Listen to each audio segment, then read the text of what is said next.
There's a particular kind of honesty that only comes out in the dark. Not the version you tell your friends, not the version you tell yourself. The other kind, the thing you've carried so long it started to feel like a second heartbeat.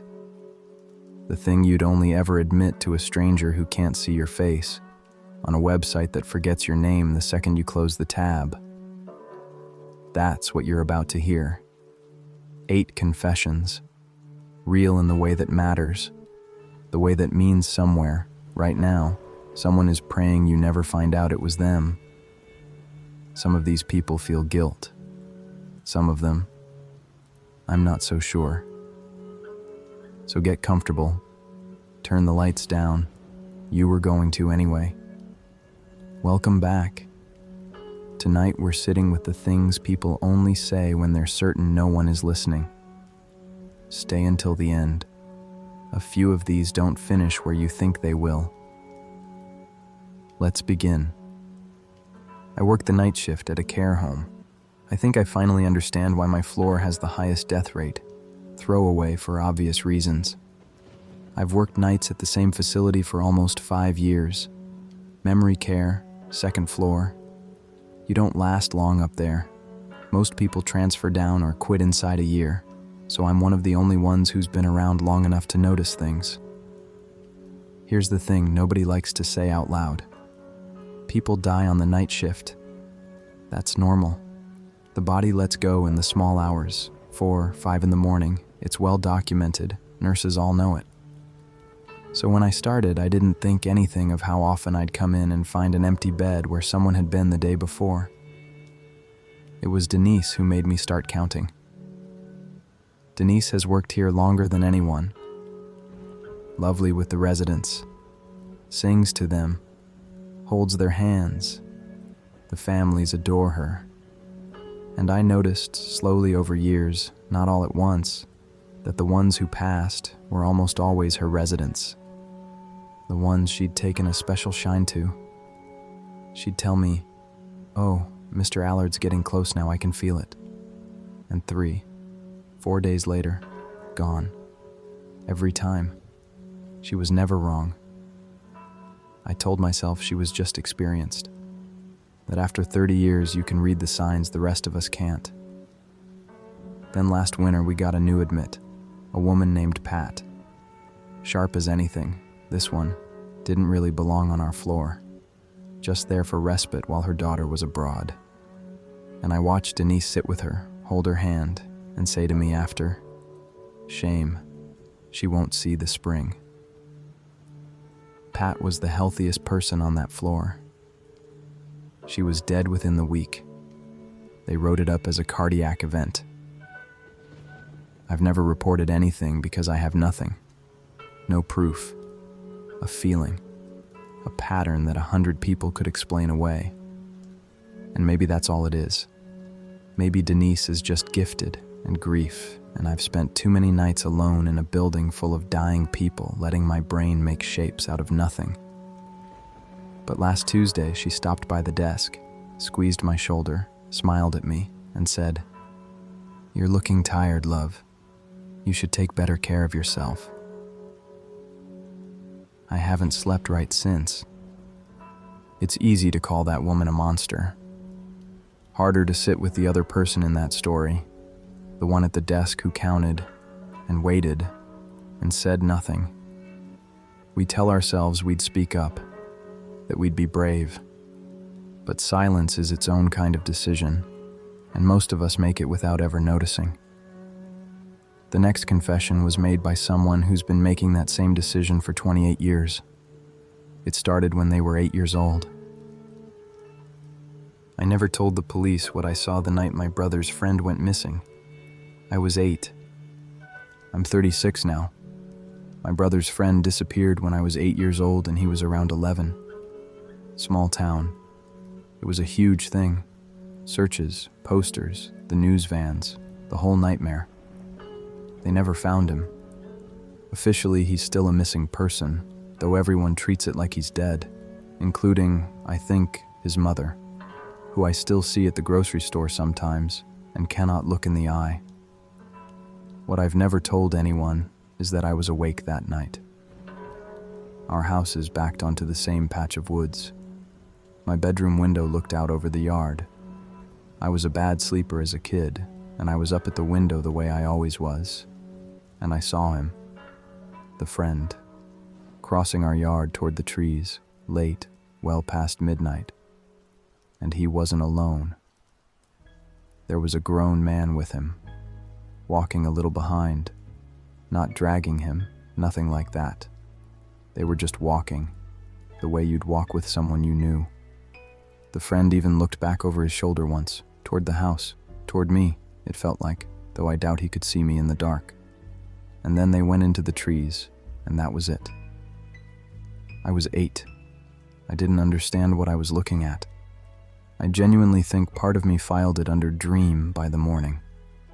And then the searches started, and the fear was so big, and the adults were so frightening in their panic that I just never said anything. The longer I didn't say anything, the more impossible saying anything became. I'm telling you the part that actually keeps me up. When I was around 20, going through old photos from my dad's funeral, I found pictures from a neighborhood barbecue the summer before the disappearance. And there's a man in the background of one of them. A man I didn't recognize, standing slightly apart from everyone, watching the kids play. I have stared at that photograph for 16 years. I cannot prove it's the man from the yard. The face is small, half-turned, but every cell in my body says it's him, and nobody in my family knows who he is. He's just there, in our yard, the summer before, watching. I could give the photo to the police. I've drafted the email a dozen times, but then I'd have to explain why I waited 28 years, and I'd have to look at his mother and admit I might have been able to say something while there was still time to find him. So instead, I'm telling strangers on the internet. I'm sorry. I'm so sorry. I was 8. A child sees something in the dark and spends the rest of their life deciding whether it was real. You can almost forgive that silence. They were small and frightened, and the world was too big to argue with. But not every silence comes from fear. Some people stay quiet because they've chosen to, calmly, completely, for years, and they let you believe you were the one keeping the secret. The next person found out exactly how wrong they'd been, 6 months too late. I read my late wife's diary 6 months after she died. She knew everything. This is short, and I don't really know why I'm posting it except that it's been sitting in my chest like a stone. My wife passed 2 years ago. Long illness, nothing sudden. I nursed her through most of it at home, which I tell people, and which is true, and which I let them admire me for. What's also true is that for the last 3 years of our marriage, I was having an affair. It ended before she got sick. I told myself the timing meant something, that I'd come back to her when she needed me, that the affair and the illness lived in separate rooms of my life and never touched. Last month, I finally went through her things. There was a diary. I'd never seen her keep one. She knew. She knew the whole time. The woman's name, the hotel, the weekends I said were work. There are entries from 3 years ago that describe my movements better than I could remember them myself. She'd worked it all out, and she never said a single word. And the part that has hollowed me out, the entries aren't angry. They're tender. She writes about deciding to stay, about loving me anyway, about wanting our last years to be peaceful for both of us because, and I'm paraphrasing the last legible entry, one of us should get to be the kind person, and it was never going to be him. She nursed her own dignity through that the way I thought I'd nursed her through the cancer. I will never be able to apologize. I will never be able to ask her why. I just have to carry the fact that the best person I ever knew spent her final years performing forgiveness for a man who didn't deserve to be forgiven. and that she died letting me believe I was the one who'd done something generous. I don't want advice. I just needed to say it somewhere she might, in some impossible way, finally hear me say it. We like to think we know the people we share a bed with, that there are no locked rooms between us. And then one of us dies, and the other opens a drawer and finds out who they were really married to. Grief does strange things to the living. It makes us keep the routines of the dead long after they're gone. Sometimes, it makes us keep someone else's. My downstairs neighbor has been going through my trash for 2 years. I just found out why. I live in a small building, 4 units, the kind where you know everyone's footsteps. The guy below me, I'll call him R, is quiet, polite, nods in the hall, nothing remarkable. Mid-50s maybe, lives alone. About 2 years ago, I started noticing my trash bags were retied differently than how I tie them. I'm particular, I double knot. They'd come back single knotted. At first I assumed it was the bin guys or animals, but animals don't retie a bag. So one week I marked my knot with a little dab of nail polish, took the bag down, and the next morning the polish mark was gone and the bag was knotted a new way. Someone was opening my garbage, going through it, and carefully closing it back up. I'll be honest, I did nothing for a long time. It's trash. What was I going to do? File a police report because a lonely man wanted my junk mail? I started shredding anything personal and tried to forget about it. Then last week R was taken to the hospital. Some kind of fall. His sister came to clear his apartment and, because the building's so small, she knocked on my door to apologize for the disturbance. And she was crying, and she ended up telling me more than she meant to. She told me R had a daughter, that the daughter died about 3 years ago, around the time I moved in, that the daughter had lived in my unit before me, that it was R who found her. And then she said the thing.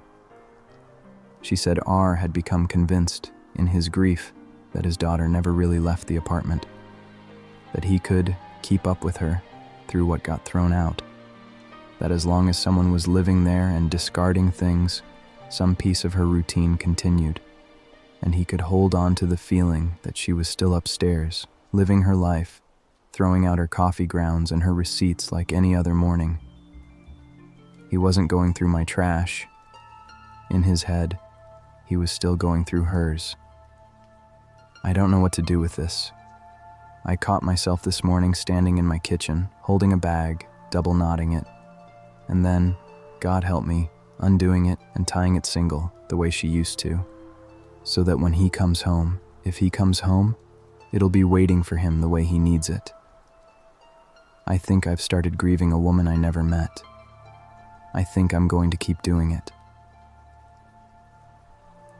There's something almost gentle in that one. A man so unwilling to let his daughter go that he built a quiet little ritual out of someone else's garbage just to feel her still living upstairs. At least he knew what he'd lost. At least he had a grave to visit. The next person has spent 13 years never knowing whether they saved a life that night or ended one. I picked up a hitchhiker in 2011. I've driven the same road every year since, hoping I'll see him again, so I can apologize. I was 23, and I thought I was bulletproof the way you do. Driving back across the state at night, empty highway, and there's a guy on the shoulder with his thumb out. Young, my age maybe, soaked through because it had been raining. I pulled over. I want that on the record. I pulled over to help. He got in. Nice enough. Quiet. Said his car had died a few miles back and his phone was dead too. We drove. Small talk. And somewhere in there the small talk got strange. He started asking very specific questions. Did I live alone? Did anyone know my route? Was I expected anywhere tonight? And he asked them flat, no smile, watching the side of my face while I drove.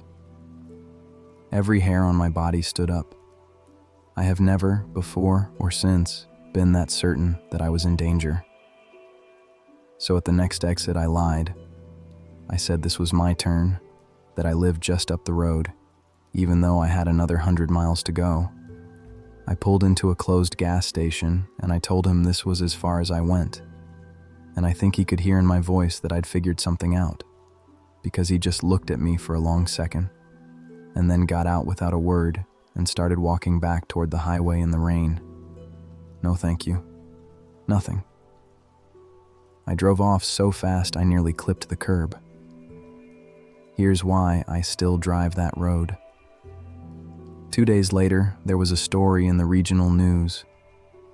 A man's body found in a ditch about 30 miles further up the highway, the direction I'd been heading, roughly my age. They never named a suspect. Cause of death, under investigation, then nothing, the way these stories just dissolve. And I have spent 13 years unable to know which thing happened. Did I dodge something that night? Or did I leave a frightened, harmless stranger on the side of a dark road at a closed gas station where the wrong car found him, because I'd spooked myself over nothing? I'll never know. He could have been the most dangerous man I ever met.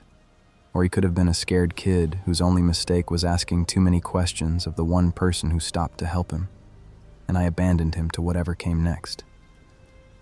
So every year, on the anniversary, I drive it. I go the speed limit. I keep my eyes on the shoulder. And if I ever see him there again, I'm going to stop, and I'm going to take him exactly where he needs to go. I never have. I don't think I ever will. But I keep the passenger seat clear, just in case. That's the real cruelty of it. Not the guilt, the uncertainty, the door that never quite closes because you can't know which side of it you're standing on. Did you survive something that night? Or cause it? The next confession lives in that same gray space, but it asks a stranger question. Not what happened to someone else. What happens to you when you decide to stop being yourself? After the accident, I started pretending to be my twin sister. Our parents still don't know which one of us they buried. I need to be very careful how I say this because there are still people in my life who think the truth is something else. I'm an identical twin. Was. We were the kind that fooled teachers, fooled boyfriends, switched places for fun as kids, and then less innocently as adults. There was always a current of resentment underneath it on my side, because she was the good one, the one our parents preferred, calmer, kinder, the one whose life was going the way lives are supposed to go. There was a car accident. I was driving. I survived. She did not. And in the hospital, concussed, in shock, when a nurse leaned over me and gently said her name, my sister's name, as a question, I said yes. I don't fully understand why. I've had years to think about it, and the honest answer is that for 1 second I got to be the daughter they loved more, and I couldn't give it back. By the time my head cleared enough to fix it, days had passed, a funeral had been arranged, and the lie had set like concrete. To undo it, I'd have had to tell my grieving parents that the daughter they were mourning was alive, and the one comforting them was dead, and that the surviving one had let them get it backwards on purpose. So I let them bury me. They put my name on a stone over my sister's body, and they think they have her back, sitting at their kitchen table every Sunday. I have lived her life for 6 years now. I sleep in her routines. I answer to her name so naturally I sometimes forget it isn't mine. I am, by every measure that matters, a kinder and better person than I was, because I have spent 6 years performing the kindness she came by honestly until it stopped being a performance. Here's my confession inside the confession. I don't think I'm pretending to be her anymore. I think I killed the resentful one in that car along with my sister. And what's left is just her, continued. And the part of me that should be horrified by all of this has gone very quiet. And what scares me is that I don't miss it. Our mother told me last week that she feels closer to me than she ever did before. She doesn't know what she means by that. I do. And I let her keep believing it because it's the one thing I can still give her. And because some mornings I look in the mirror and I genuinely cannot tell you who's looking back. We tell ourselves identity is fixed, that there's a real you underneath, waiting, no matter what you put on top of it. That story suggests otherwise, that you can wear someone long enough, that the seams disappear, and the person you used to be simply stops. The dead live on in the living, whether we want them to or not. But the next confession asks what happens when the dead don't stay quiet, when they leave something behind, and it's still waiting for you to call. There was a contact in my late father's phone saved as "Do Not Answer." Last night I called it. Quick one. My dad died 3 weeks ago. Heart. Fast, at least. His phone was old, and he never set a passcode, so clearing it out fell to me. Mostly the usual, the plumber, the doctor, 100 contacts named things like Dave Golf and Linda from church. Sad and ordinary. Except one. No name attached, just a label in capitals. Do not answer. My dad was the least dramatic man alive. Watched the news, mowed the lawn, fell asleep in his chair. He did not have an enemies list. He did not have secrets, or so I'd have bet my life on. So, a contact literally labeled "Do Not Answer" in my father's phone has been sitting in my brain like a splinter. I told myself I'd leave it. For 2 weeks I left it. Last night, 2 a.m, couldn't sleep, half a bottle of wine in, I called it. It rang 4 times, and then someone picked up. Didn't say anything, just breathing, slow even, an adult, I'm almost sure. I said, "Hello." Nothing. I said, "Who is this?" This was my father's phone. He passed away. And the breathing stopped, like they'd held it. And then very quietly, in a man's voice, calm as you like, they said, "You answered," and hung up. I've blocked the number. I've not slept. I keep telling myself it's a scam thing, a robot, a wrong number, a sick prank. Except it knew the word. Answer. It used the exact word from the label my father typed in himself. I'm going to give the phone to the police today. I don't know what I'm going to tell them. My dead dad had a haunted contact isn't a crime report. But I had to put this somewhere, because I have the awful feeling my father wasn't warning himself not to answer. I think he was warning whoever came after him. Maybe it was a prank. Maybe it was grief and cheap wine and a brain hunting for a pattern at 2 a.m. Or maybe some warnings outlive the people who leave them. But listen to enough of these, and you start to notice something. The rules tend to exist for a reason. Answer the phone, send the car, follow the protocol.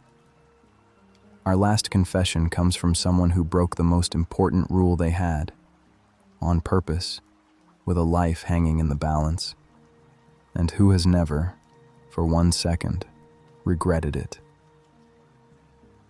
I was a 911 dispatcher for 6 years.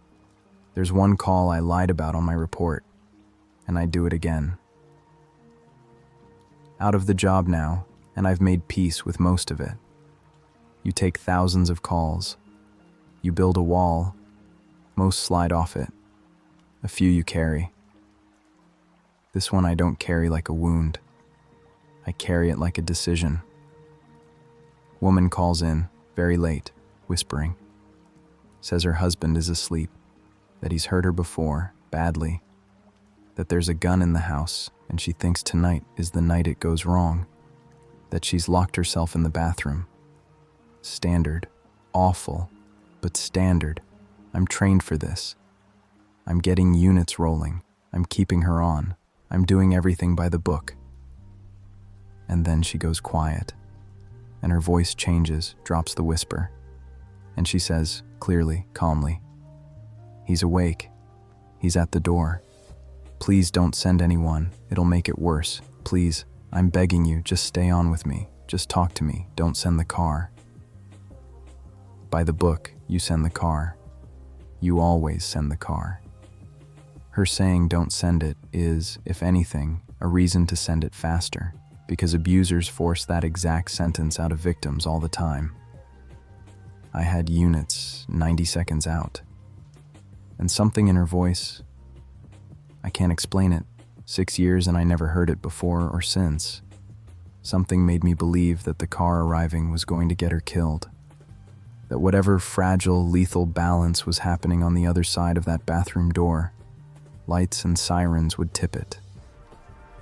I told the responding units to stage, to stop short, to kill the lights and hold a block out and wait for my go. I stayed on with her for 19 minutes. I heard the door. I heard a man's voice. I heard her talk him down. I have never heard anything like it, this woman, the steadiness of her, talking a loaded man off a ledge inch by inch in the dark while I sat in a fluorescent room a city away and did nothing but breathe with her. And eventually, he went back to bed, and she unlocked the bathroom, and she got her kids, and she walked out the front door to the units I'd staged exactly far enough away not to be heard. In my report, I wrote that units responded to the scene per protocol. I did not write that I held them. If I'd written what I actually did and it had gone the other way, I'd have ended a child's life and my career and possibly faced charges. And I knew that in the moment, and I held them anyway. She lived. The kids lived. He went to prison on her testimony. I think about the version where I was wrong every single day, but I'd make the same call tonight. Some part of being any good at that job is knowing the book was written by people who were not in the room. I was in the room, and I'd do it again. We like to tell ourselves a confession is about guilt, about setting the weight down. But I don't think all of these people posted to feel lighter. I think some of them posted to be heard, to know that somewhere out there, one stranger was listening and didn't look away. Tonight, that stranger was you. If any of these stayed with you, and you know the one, do me a favor and tell me in the comments which confession you didn't quite believe, and which one you wish you hadn't heard. I read them, some of them, more than once. If you made it this far, you're my kind of listener. Subscribe and turn on notifications so the next batch finds you when the lights are low. And if you've got a confession of your own, the kind you'd only tell a stranger, you know where to leave it. Sleep well, or don't. I'll see you in the next one.